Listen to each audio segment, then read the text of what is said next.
Sellist elevust, nagu viimastel päevadel Lihula gümnaasiumis valitses, pole ammu nähtud.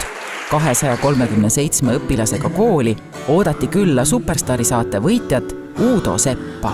See oli küll imestus, ma nägin koolis plakatit ja siis ma mõtlesin nii lahe ikka.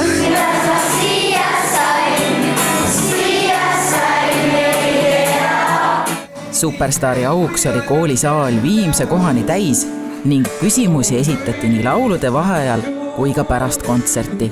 Võib lihtsalt teha nõnda, et tõstad käe püsti. Eriti agarad olid algklassid õpilased.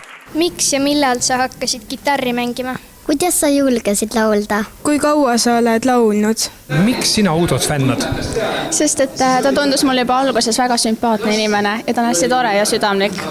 Ta on niisugune sümpaatne inimene, et polegi see teist sellist artisti näinud, kes nii sümpaatselt esineks. Autogrammide ja fännifoto soovijatest lookles pikk järjekord, sest kõik tahtsid end kuulsusega jäädvustada. Me tegelikult tahtsime ühte selliseid väikseid kohti tervitada ja külastada sellepärast, et näidata neile, et tegelikult kõik on võimalik. Et lihtsalt anda nagu noortele inimestele motivatsiooni edasi. Teil on ka kellelgi suuri unistusi. Rallisõit ja come on. See on päris suur unistus.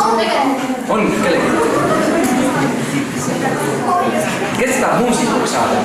See on väga tore, et ta ei huvita see, et peab olema just 1000 vaatajat, vaid hoopis meie väikses 200 õpilaselises koolis.